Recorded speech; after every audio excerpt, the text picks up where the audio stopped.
Les invito a que vayamos al Evangelio de Juan, capítulo 15. El hermano Cristian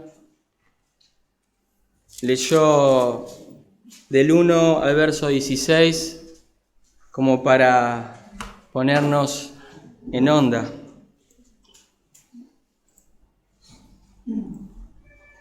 Bien. Vamos a leer del verso 1 al 8, en donde vamos a tener el mensaje del día de hoy. Después vamos a darle un contexto a las palabras del Señor Jesús y vamos a pasar a explicar. Dice el verso 1: Yo soy la vid verdadera y mi Padre es el viñador.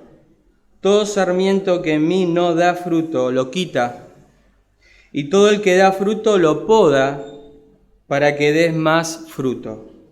Vosotros ya estáis limpios por la palabra que os he hablado. Permaneced en mí y yo en vosotros. Como el sarmiento no puede dar fruto por sí mismo si no permanece en la vid, así tampoco vosotros si no permanecéis en mí. Yo soy la vid, vosotros los sarmientos. El que permanece en mí y yo en él, ese da mucho fruto, porque separados de mí nada podéis hacer. Si alguno no permanece en mí, es echado fuera como un sarmiento y se seca, y los recogen, lo echan al fuego y se queman. Verso 7. Si permanecéis en mí y mis palabras permanecen en vosotros, pedid lo que queráis y os será hecho. En esto es glorificado mi Padre, en que dais mucho fruto, y así probéis que sois mis discípulos. Oramos. Padre, queremos pedirte por tu palabra en esta mañana, que utilices mi vida. Señor, sabemos que cuando tu palabra es predicada, corazones, Señor, cambian. Pedimos que prepares nuestra mente, nuestros pensamientos, a escuchar la exhortación que hoy tienes para nosotros. Padre, lo dejamos en tus manos, en Cristo Jesús. Amén. Bien. Bueno, nos encontramos acá. Jesús estaba dando su último discurso a sus discípulos antes de ser entregado e ir a la cruz. Las palabras del Señor estaban llenas de consejos, de mandamientos para sus discípulos. Ya había tenido lugar la última cena. Este discurso empieza en el capítulo 13 y termina en el capítulo 17. Y ya había tenido lugar la última cena del Señor Jesús. Había lavado los pies, había enseñado de la humildad. Les revela quién le va a entregar, lo cual ellos no entienden muy bien quién era el que le iba a entregar. Le enseña que el amor unos a otros es la característica principal de un verdadero discípulo de Cristo. Le declara que Pedro lo va a negar. Le revela la unidad que hay entre él y el Padre. Le enseña las evidencias del amor a Dios y de guardar su palabra, para después explicar que el Espíritu Santo seguiría la obra en cada creyente. Esta obra que él mismo había empezado. También podemos observar que este último discurso que registra Juan tuvo lugar en el aposento alto. Algunos le dicen el discurso del aposento alto. Él inició en este lugar, este discurso donde se realiza la última cena con sus discípulos y también donde instituye la cena, lo que hoy vamos a hacer. Aparentemente estaba el Señor Jesús ahí y en el verso 14:31 Jesús dice, da la orden de levantarse y salir de ese lugar. La enseñanza que hoy veremos parece tener lugar en el camino al huerto, donde sería traicionado por Judas. Llegamos al capítulo 15 que hoy vemos, y Jesús los empieza a preparar para lo que iba a venir. Jesús, por medio de esta ilustración que hoy veremos, pone el foco en cómo sería su relación con sus discípulos y por implicancia con aquellos que pondrían la fe en Cristo. Lo que hoy veremos es en qué consiste la relación con Cristo. ¿Qué espera Dios de nosotros y qué debemos hacer para cumplir su voluntad y ser beneficiado con ello. La ilustración nos está dando a entender que Dios en Cristo garantiza una vida llena de frutos. La comunión con Cristo es la clave para una vida fructífera. Dios es glorificado por medio de los frutos del creyente. Cada creyente es llamado a llevar una vida llena de frutos espirituales, que glorificarán a Dios y evidenciará el vínculo que tenemos con Cristo, con nuestro Salvador. Y vamos a ver 3 observaciones, 3 aspectos. Debemos en primer lugar considerar vivir en santidad para ser fructíferos. No somos fructíferos si no hay santidad en nuestra vida. Ese es el punto. El segundo punto que vamos a ver, debemos considerar una relación con Cristo para generar frutos. No se puede generar frutos espirituales si no es en Cristo. Y por último, el tercer punto, debemos considerar la gloria de Dios como el propósito de los frutos. No es mi gloria el fin de los frutos, sino es Dios. Verso del 1 al 3. Consideremos vivir en santidad para ser fructíferos. Dice, Dios va a limpiar los sarmientos, va a limpiar los pámpanos, según la versión que tengas. Dice, Jesús empieza su ilustración con el verbo yo soy. De hecho dice, yo soy la vid verdadera, verso 1, y mi Padre es el viñador. De esta manera pone el centro de su enseñanza en su persona el Señor Jesús. El Dios encarnado en hombre, el eterno y poderoso, ilustraría su relación con sus discípulos, es decir, con los pámpanos, en la vid, que es Jesús, y en el obrar del Padre como el viñador. La vid era una planta muy común en esa zona, pero sabés que solo servía para dar fruto. No sé si alguna vez, seguramente vieron, en mi casa, por ejemplo, había una parra de uva y si vieron, eran unas ramitas finitas así, no podés hacer ningún mueble, no podés hacer nada con la madera de la vid. Solamente lo que es útil es el fruto que da. Dice, él ya había dicho, yo soy la luz. Jesús había dicho, Él es el pan, la puerta, el camino, la verdad. Y ahora Él está diciendo, yo soy la vid. Dice, en este tipo de afirmaciones Jesús no se equipara a sí mismo con esas cosas, sino que afirma que esas cosas, que ser esas cosas en el sentido absoluto. Pero el punto de estos atributos es destacar la significación que tiene Jesús para el hombre. Por otro lado, encontramos que a Israel en el Antiguo Testamento es llamada la vid. Por ejemplo, en el Salmo 80, verso 14, yo te lo leo, dice así: Oh Dios de los ejércitos, vuelve ahora, te rogamos, y mira y ve desde el cielo y cuida esta vid. Cuida de tu pueblo. De hecho, dice que era un símbolo tan fuerte en el pueblo de Israel que se dice que en el templo, en el último templo, el que hizo reconstruir Herodes, en las paredes, en una de las paredes estaba dibujada la vid. En el tiempo de los Macabeos dice que había una moneda donde estaba acuñada y estaba también dibujada la vid. Era muy significativo. Los discípulos estaban entendiendo lo que estaba diciendo Jesús. El pueblo judío debía haber producido los frutos espirituales que glorificaran a Dios, pero no lo hicieron, porque su corazón estaba lejos de Dios. Israel como nación no dio el fruto que se esperaba de ella. Jesús se está comparando con su pueblo. Él era el verdadero Israel. Jesús, llamándose la vid verdadera, está diciendo que es la genuina vid que logrará el fruto que su pueblo no pudo producir. Jesús logrará con sus discípulos lo que el pueblo de Israel no pudo. Y el viñador es el personaje principal, es fundamental. Él no va a dejar abandonado la semilla que una vez plantó, sino que hará todo lo necesario para que esta planta cumpla su propósito y pueda dar fruto. El viñador cuida de estos sarmientos para que dé mucho fruto.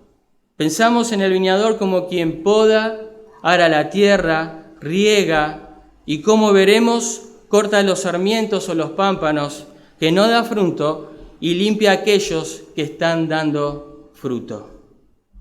Una vez presentada la ilustración, lo que sigue es la enseñanza que sale de ella. Ahí en el verso 2, si podés observar, dice: todo sarmiento que en mí no da fruto, dice que lo quita.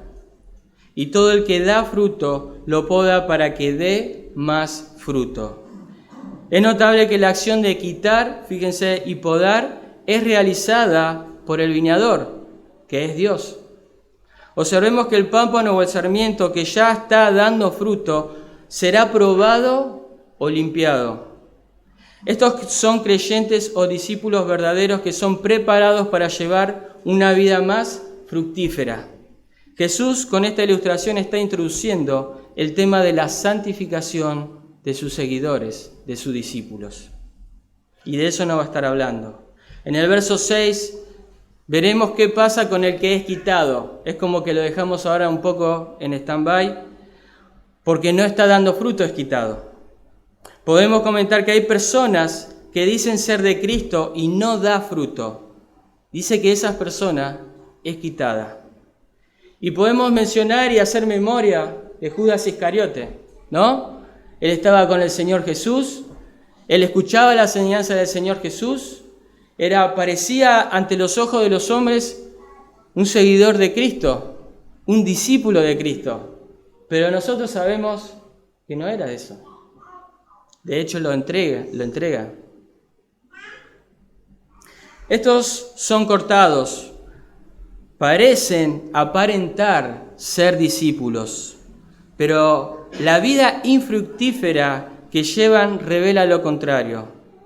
Como el trigo y la cizaña, el trigo es sembrado por Dios y obedece las leyes de su reino, y la cizaña es sembrada por el diablo y lo obedece a él. Y estos son los hijos del diablo. En 1 de Juan, capítulo 2, verso 19, dice así. Yo te lo leo, dice: salieron de nosotros, dice Juan, pero en realidad no eran de nosotros, porque si hubiesen sido de nosotros, habrían permanecido con nosotros en la congregación, en la iglesia, pero salieron a fin de manifestar que no todos son de nosotros. Los falsos creyentes salen de la iglesia y aparentan estar en la fe de Cristo.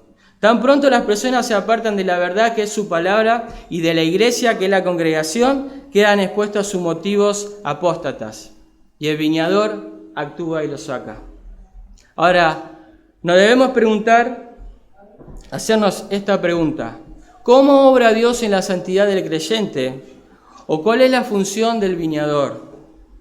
Podemos observar en el texto que las personas que son de Cristo, a diferencia de las otras, es decir, de las que son quitadas, estas dan fruto o están dando fruto, pero deben ser podadas o limpiadas para ser más fructíferas. Entonces, aquí tenemos dos grupos de personas, unas que son quitadas, pero otras que son podadas, que son limpiadas.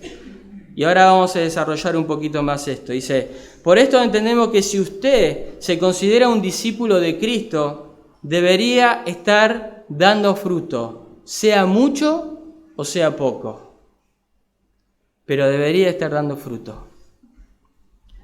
Por tanto, estos sarmientos serán podados y de esta forma preparados para ser más fructíferos. Las personas que llegan a Cristo, aún las recién convertidas, comienzan a experimentar lo que se llama la santidad progresiva. Tenemos una santidad posicional, que cuando llegamos a la fe de Cristo es la que tenemos. Después hay una santidad práctica, que es la que estamos desarrollando ahora, es la que estamos viviendo ahora. Y también hay una santidad que es perfecta, que es la que vamos a experimentar cuando estemos con Cristo en el cielo. Las personas que han adquirido su nueva naturaleza espiritual, que la incorporó al arrepentirse de su pecado y rendirse a la cruz de Cristo, empiezan a ver el pecado de su vida de una forma que antes no llegaban a percibir.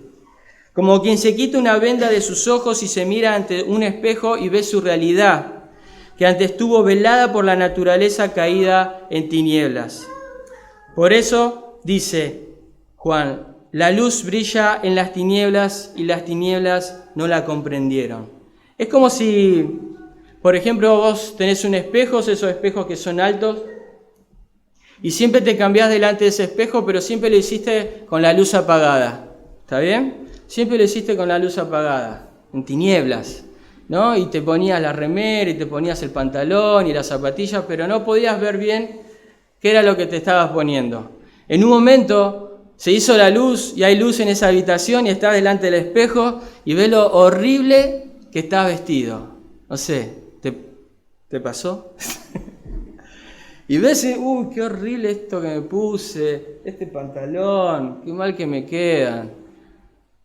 De alguna forma, tenemos esa luz cuando nos convertimos y empezamos a ver, qué fea es mi forma de hablar, qué feas son mis pensamientos, qué feo mi forma de contestar.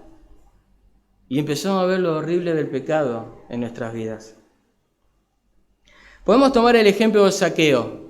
¿Se acuerdan la historia de Zaqueo? Bueno, si no se acuerdan, yo te la leo. Lucas, capítulo 19, del verso 1 al 7, dice así. Habiendo entrado Jesús en Jericó, pasaba por la ciudad, y un hombre llamado Zaqueo, que era jefe de los recaudadores de impuestos y era rico, trataba de ver quién era Jesús, pero no podía a causa de la multitud, ya que él era de pequeña estatura. Y corriendo delante, se subió a un sicómoro para verle, porque Jesús estaba a punto de pasar por allí. Verso 5 dice, cuando Jesús llegó al lugar, miró hacia arriba y le dijo, Zaqueo, date prisa y desciende, porque hoy debo quedarme en tu casa. Entonces él se apresuró a descender y le recibió con gozo. Y al ver esto, todos murmuraban, diciendo, ha ido a hospedarse con un hombre pecador. Y Zaqueo, puesto en pie, dijo al Señor, he aquí, Señor, la mitad de mis bienes daré a los pobres. Y si en algo he defraudado a alguno, se lo restituiré cuadruplicado. Y Jesús le dijo, hoy ha venido la salvación a esta casa, ya que él también es hijo de Abraham. Porque el Hijo del Hombre ha venido a buscar y a salvar lo que se había perdido. Muchos dicen que ciertos comentaristas que esta historia Lucas pone el contrapunto a lo que fue el rico. ¿Se acuerdan? Que se acerca, ¿no? Y el rico se va triste porque tenía muchas riquezas, ¿no? Y el Señor le descubre su pecado. Y después encontramos esta ilustración, donde es todo lo opuesto. Zaqueo, al convertirse, casi instantáneamente entendió la justicia de Dios y supo qué debía hacer. Zaqueo mismo juzgó con severidad su propio pecado y reconoció su culpabilidad, como si fuera el más vil de los ladrones, porque gran parte de su riqueza fueron obtenidas por medios fraudulentos. La mitad de su riqueza le dio a los pobres y con la otra mitad estaba dispuesto a pagar a los que había engañado. Lo iba a hacer no de la forma que estipulaba la ley judía, sino con la ley de la gracia que solo un corazón redimido puede seguir y obedecer. Concluimos que Zaqueo no le importaba quedar en la pobreza porque en Cristo había encontrado una riqueza espiritual inimaginable, incalculable. Esto es fruto de una conversión genuina. Aquí encontramos el comienzo de una vida de santificación. Toda persona que llega a Cristo emprende un camino de santificación en donde el Padre, que es el viñador, tiene activa participación. En este camino de santificación hay que aclarar que es como dar 3 pasos adelante, 2 atrás, 1 adelante, 3 atrás y así vas, ¿no? Pero siempre es progresivo, es la idea. Observamos también que un creyente genuino da fruto, está claro. Dice, por otro lado, debemos considerar que Jesús no especifica qué es el fruto. No sé si se dieron cuenta, Jesús no dice qué es el fruto. ¿A qué se refiere Jesús cuando habla de dar fruto? ¿Seremos nosotros el fruto? ¿Será nuestra buena obra el fruto? ¿Son las personas que llevamos a Cristo el fruto? Es por eso que en este punto debo definir qué es el fruto. ¿Qué le está queriendo decir a sus discípulos? Y si usted se considera un discípulo de Cristo, es necesario entender qué es el fruto que pretende ver Dios en nosotros. Y si me pueden acompañar, esto es importante, Gálatas capítulo 5, verso 22. ¿Les doy tiempo que lo busquen? Yo tomo un poquito.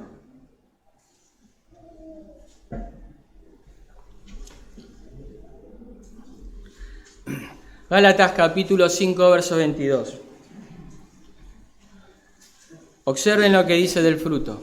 Dice, más el fruto del Espíritu, que es el fruto, es amor, es gozo, es paz, es paciencia, es benignidad, es bondad, es fidelidad, mansedumbre, dominio propio. Contra tales cosas dice que no hay ley. Pues los que son de Cristo Jesús han crucificado la carne con sus pasiones y deseos. En Gálatas se nos exhorta a andar en el Espíritu, desechando, dice, las obras de la carne, las cuales son evidentes.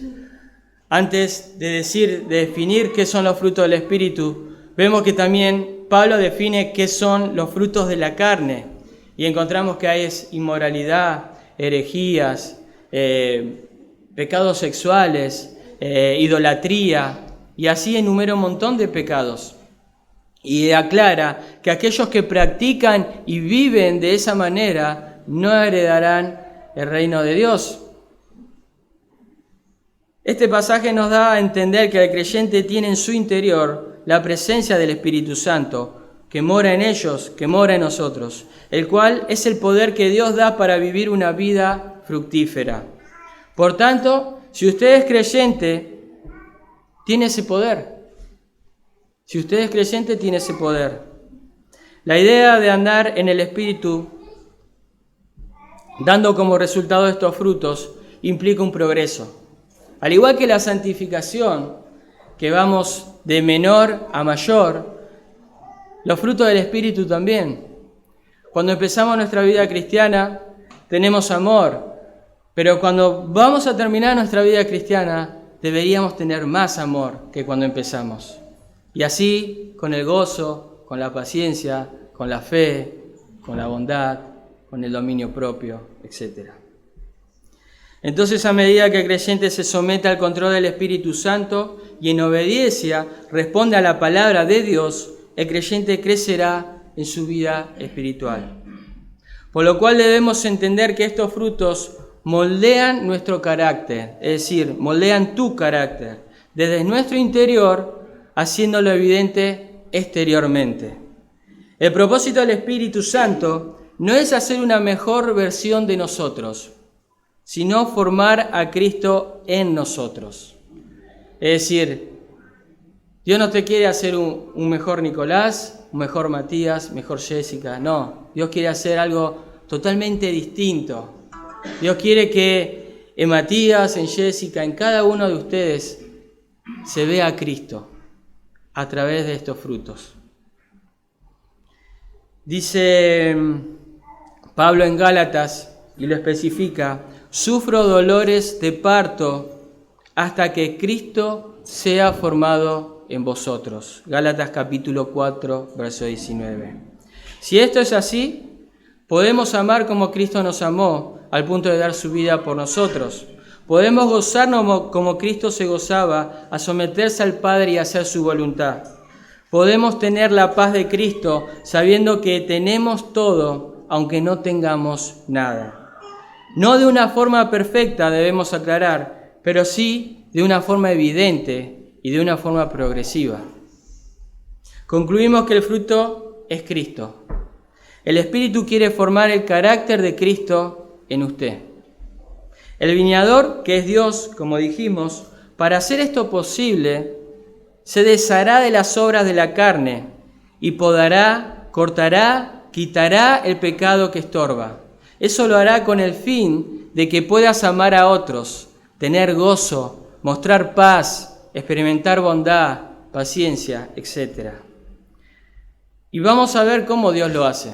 En Hebreos capítulo 12, verso 3, si lo quieren buscar, si no yo te lo leo, dice así: Considerad pues aquel que soportó tan hostilidad de pecadores contra sí mismo, para que no os canséis ni os desaniméis en vuestro corazón, porque todavía en vuestra lucha contra el pecado no habéis resistido hasta el punto de derramar sangre. Además, habéis olvidado la exhortación que como hijo se os dirige. Hijo mío, no tenga en poco la disciplina del Señor, ni te desanimes al ser reprendido por Él. Porque el Señor al que ama disciplina y azota a todo el que recibe por hijo. Es para vuestra corrección que sufrís. Dios os trata como a hijo. ¿Por qué? ¿Qué hijo hay a quien su padre no discipline? Pero si estáis sin disciplina, y escuchen esto, pero si estáis sin disciplina, de la cual todos han sido hechos participantes, entonces sois hijo ilegítimo y no hijo verdadero. ¿Qué hijo hay que quien su padre no discipline? A mí se me venía la hojota de mi mamá, ¿no? Esa varita dolía. Seguro que me lo merecía. Pero los padres disciplinan cuando sus hijos se van del camino, ¿no? Es lo que deberíamos hacer como padres. Pero es lo que Dios hace con sus hijos. Dios siempre se encargó del pecado de su pueblo. De hecho, se va a encargar del pecado de la humanidad. Lo va a juzgar. Podemos ver en el Antiguo Testamento cómo el pueblo judío en el desierto durante 40 años estuvo deambulando a consecuencia de su pecado. O considerar el exilio a Babilonia. Profetas tras profetas, la palabra de Dios les llegó, pero ellos hicieron oídos sordos. Esto no fue solo la consecuencia de su pecado, sino la persistencia en él, que lo condujo a ese sufrimiento. Estudiando esto, leía el tema del después del exilio y leía Lamentaciones, ¿no? Y ahí vos ves toda una Jerusalén destruida. Y hay una parte que me impactó y dice que ellos del hambre comían a sus hijos. Consecuencia del pecado. Terrible. Se puede destacar que el principio de la caída del pueblo de Israel fue en primer lugar dejar su palabra. Después endurecieron sus corazones y después, por último, reemplazaron a Dios por ídolos paganos. Todos seremos disciplinados por Dios en algún momento de nuestras vidas. Eso va a ser así, porque el Padre corrige a sus hijos. Si no soy disciplinado, como hemos visto en el pasaje, es porque no soy hijo. La forma en que lo hace Dios es difícil de definirlo y sería entrar en un mundo de especulaciones. Pero el creyente o hijo de Dios genuino sabrá cuando esté pasando por dicha disciplina. Y de hecho lo que mencioné de Lamentaciones, cuando vos leés, ellos no era que decían, estamos pasando esto por estos persas, estos sirios que vinieron, y no, entendían que esos pueblos que lo habían ido a atacar y destruir, era la herramienta o la mano que Dios utilizó para poder disciplinarlo, para mostrar su ira por no arrepentirse de su pecado. Y ellos entendían que era Dios atrás. Entonces, ¿cómo podemos ver la acción de Dios? Bueno, podemos nombrar 3 generalidades.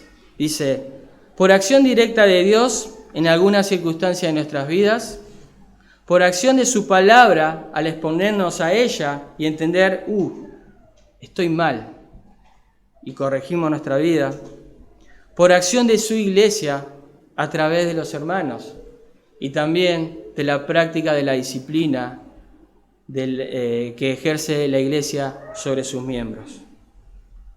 El punto acá es que Dios toma muy en serio el pecado y no quedará de brazos cruzados viendo cómo nosotros no hacemos nada o de una forma insensata persistimos en pecar. La disciplina tiene como fin la santidad del creyente y es por nuestro bien para que participemos de su santidad. Dios sacará el pecado de tu vida y lo hará con paciencia, misericordia y también con amor, pero debemos considerar que habrá dolor, aflicción y hasta tristeza. ¿Cómo se puede ver en el discípulo, el sarmiento acá?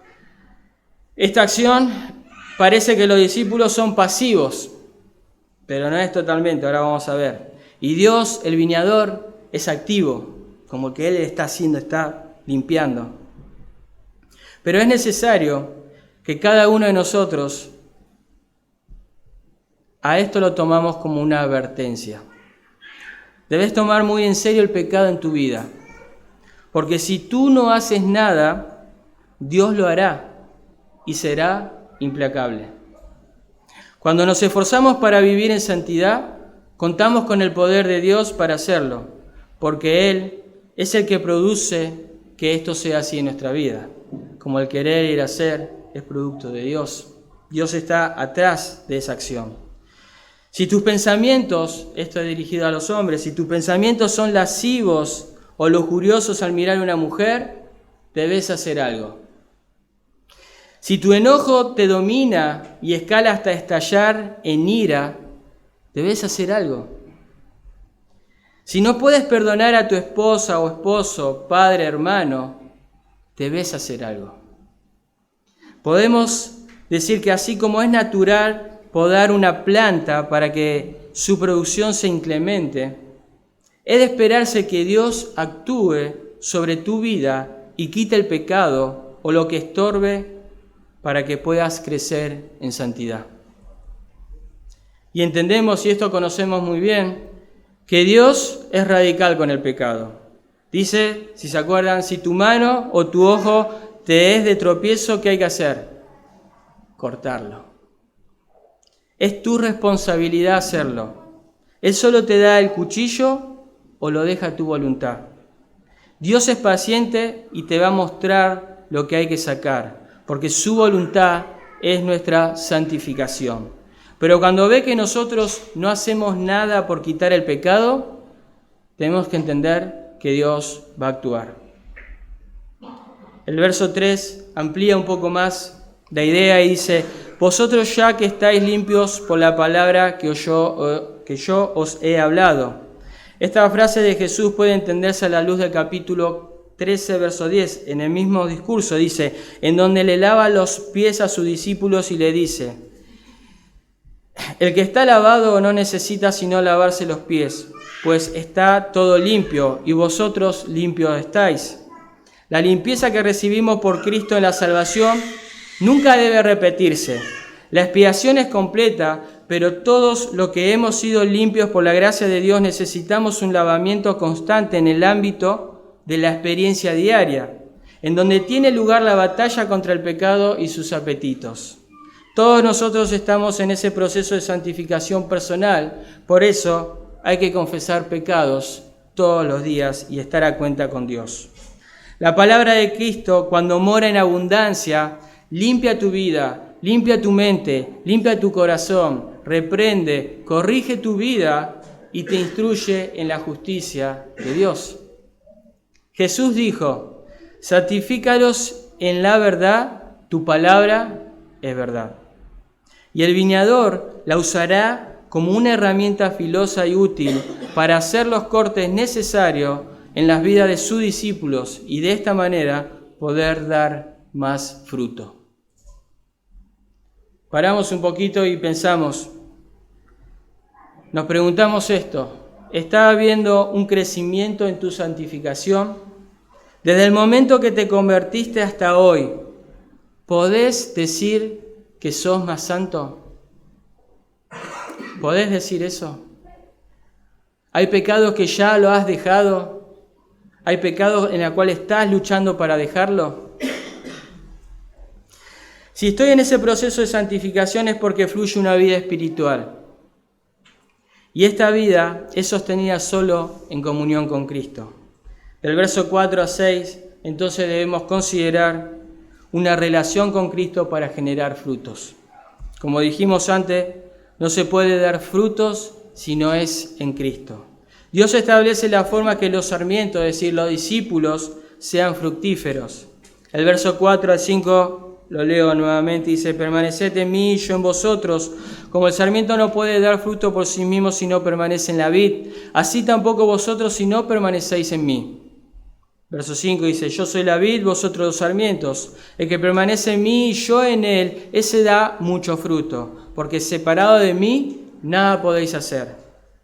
El mandato es permanecer. El mandato de Jesús es permanecer en Cristo. Es quedarse en una relación, perseverar y vivir en ella, con todas las implicaciones que esta relación demanda. Jesús quería que sus discípulos entendieran cómo iba a ser su relación con ellos en su ausencia física. Por tanto, nos manda que insistamos y resistamos en esta relación. Como resultado de esta unidad que tenemos con Cristo, habrá frutos espirituales. Así como no es normal que el sarmiento separado de la vid dé fruto, no es normal, no puede ser así. Tampoco es normal que nosotros pretendamos ser espirituales lejos de Cristo. No se puede. Nada podéis hacer.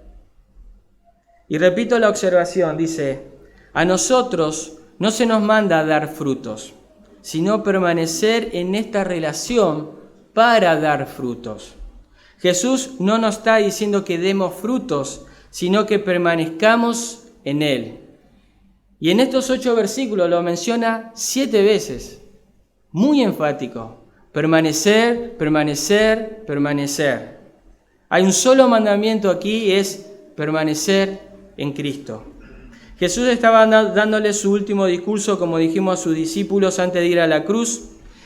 En este punto es donde vemos o debemos pensar por qué en todo este discurso habla tanto del Espíritu Santo, como el Consolador, lo dice como el Espíritu de verdad, que será enviado después que ascienda al cielo, y lo podemos ver en Hechos capítulo 2 en el día de Pentecostés.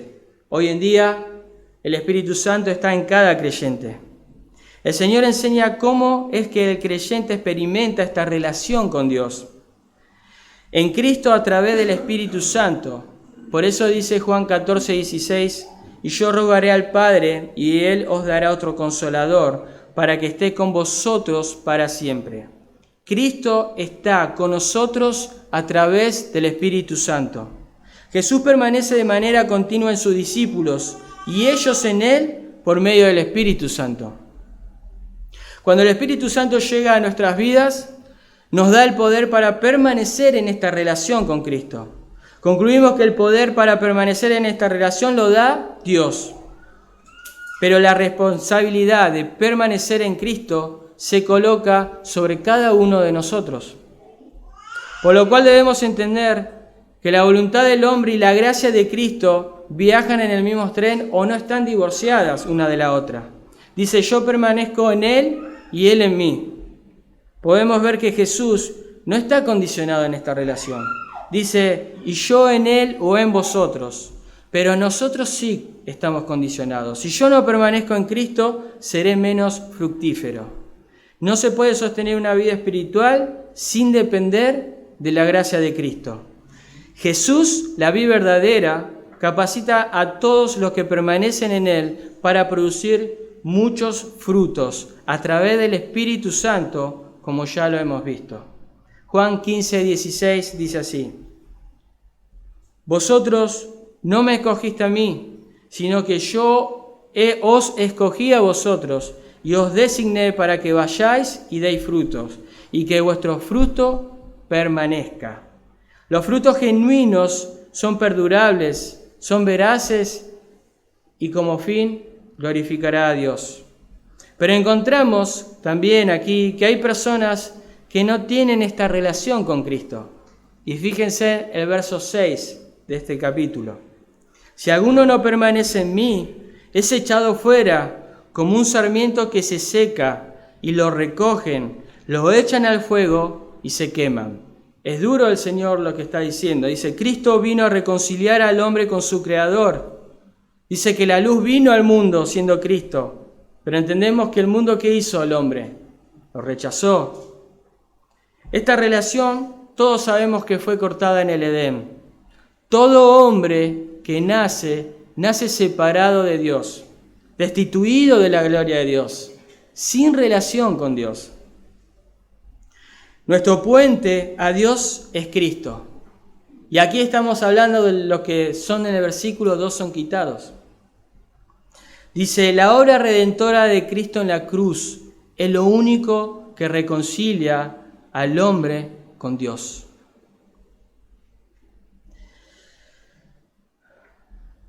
Por medio de Él solo llegamos a conocer al Creador. Si no es de esta forma, no hay otra. Yo soy el camino, la verdad y la vida, y nadie va al Padre si no es por medio de Cristo.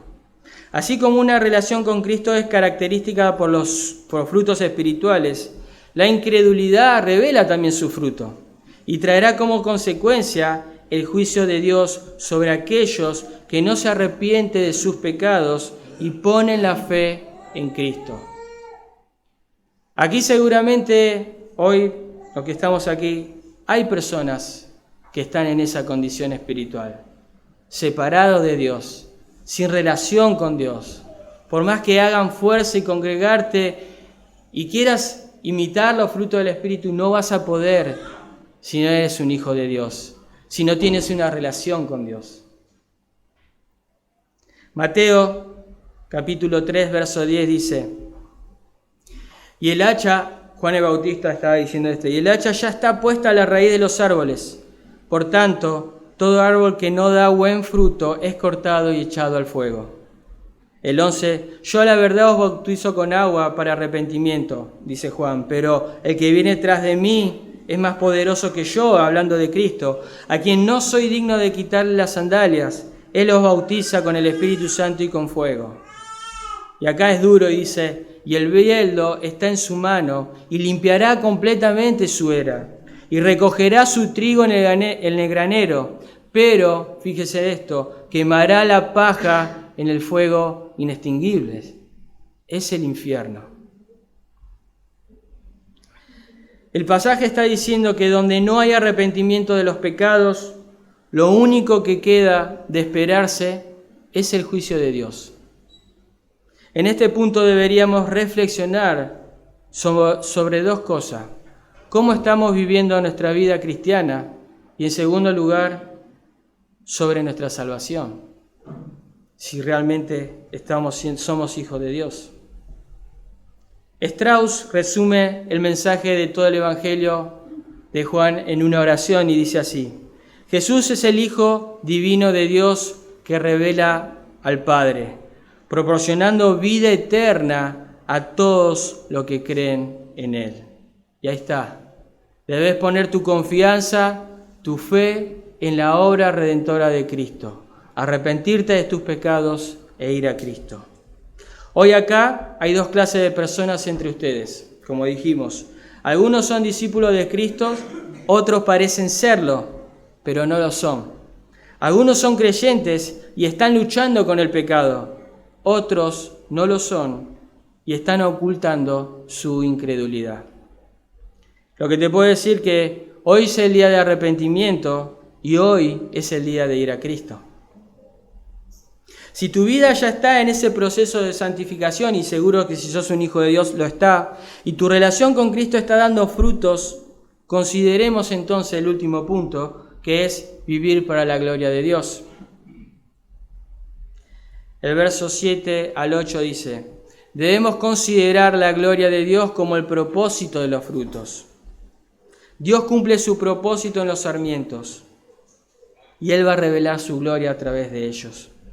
El verso 7 al 8 dice: Si permanecéis en mí y mis palabras permanecen en vosotros, pedid lo que queráis y os será hecho. Y en esto es glorificado mi Padre, en que deis mucho fruto, y así probéis que sois mis discípulos. Cuando permanecemos en esta relación con nuestro Señor y su palabra, es decir, la Biblia, retenemos, nuestras oraciones son efectivas. Y si un verdadero discípulo se somete al control de la palabra de Dios, esto será de una forma imperfecta, pero será constante. Siempre el creyente volverá a su palabra. La palabra de Dios es la base de nuestra relación con Cristo. Por tanto, el vínculo que Jesús tiene con sus discípulos implica la palabra de Dios y la oración. Cristo intercediendo ante el Padre por cada uno de nosotros. De forma práctica, estamos diciendo que permanecer en Cristo es mantener una relación con Cristo a través de su palabra y a través de la oración. Juan capítulo 14, verso 13 dice así: y todo lo que pidáis en mi nombre, lo haré para que el Padre sea glorificado en el Hijo. Si me pedís algo en mi nombre, yo lo haré, dice el Señor. Cristo no nos dice que cuando pidamos en su nombre nos dará la fuerza, capacidad o lo necesario para cumplir nuestros deseos.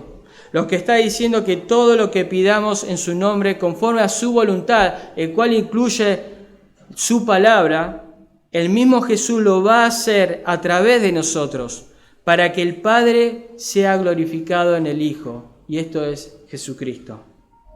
Resumimos que la razón por la que nuestras vidas pueden traer gloria al Padre es por el hecho de que Jesús mora en nosotros, por medio del Espíritu Santo, como hemos dicho, y obra a través de nosotros porque estamos unidos a Él, como el sarmiento está unido a la vid. Por tanto, es lógico y también razonable pensar que Él se lleve toda la gloria. Juan 14, 20 dice: en ese día conoceréis que yo estoy en mi Padre, y vosotros en mí, y yo en vosotros. Hay una unidad con cada creyente, con el Hijo y con el Padre. Por esta razón es que podemos dar fruto. Al igual que la santidad, hay una unidad posicional. Estamos unidos en Cristo. Pero esa unidad en la práctica se demuestra cuando tenemos comunión con Él, cuando tenemos relación con Él, cuando está la palabra y la oración en nuestras vidas. Cristo está preparando a sus discípulos para su partida. Ellos ya no se iban a valer de Jesús físicamente, sino va a estar más Jesús con ellos. Pero nos deja la oración en su nombre para seguir dependiendo de Él. Si tú eres un verdadero cristiano, deberías pedir en oración de acuerdo a los estándares de la palabra de Dios. Entonces te doy un ejemplo. Dice: pedirás que haya gozo en tu vida en cualquier circunstancia que te toque vivir. Pedirás que puedas amar a las personas como Cristo te ama. Pedirás que la paz sea una característica de tu vida. Pedirás ser paciente y no dejarte dominar por la ansiedad. Pedirás tener dominio propio para no dejarte influir por el pecado que te rodea. El resultado de esta oración contestada será el fruto del creyente, y como fin Dios será glorificado. Donald Carson define los frutos de Juan 15 como todo lo que en nuestra vida da gloria al Padre. Todo lo que en nuestra vida da gloria al Padre. Es la intimidad que disfrutamos con Jesucristo, como la unión de la vid y los sarmientos, lo que genera semejante productividad. De esta manera estaremos comprobando que somos sus discípulos. MacArthur comenta por último: la oración del creyente debe servir para los propósitos de Jesús y de su reino, y no por motivos egoístas. La oración del creyente debe basarse en los méritos de Cristo y no en los suyos propios. La oración del creyente debe buscar solo la gloria de Dios. Y podemos resumir que un verdadero discípulo llevará fruto en la santidad de Dios, llevará fruto en dependencia de Dios y llevará fruto para la gloria de Dios. ¿Oramos? Padre, damos las gracias, Dios, por tu palabra. Señor, tú conoces nuestro corazón. Tú conoces bien el auditorio, Padre, aquí. Sabemos bien que hay personas que no han nacido de nuevo, que no son hijos tuyos. Sabemos que hay personas que todavía no se han dado cuenta quizás, que las tinieblas todavía lo están cegando. Pero también, Señor, hay personas, discípulos, que quieren dar frutos. Pedimos, Padre, por aquellos que no tienen una relación contigo, que no son salvos, que no se han arrepentido de sus pecados y no han ido, Señor, en fe al Redentor, que tú estés obrando en ellos hoy, Padre, que tú estés obrando en la semana, que el Evangelio de Dios pueda llegar a su vida con poder, transformando, Señor Dios, su corazón. Pero también pedimos, Padre, por cada uno de nosotros, para poder vivir en santidad, para que la relación con Cristo cada día sea más grande, más fuerte, que los frutos, Padre, sean evidentes y de esa forma llevarte la gloria a ti. Tú eres bueno, Dios, tú eres misericordioso y sabemos que lo vas a hacer. En Cristo Jesús. Amén.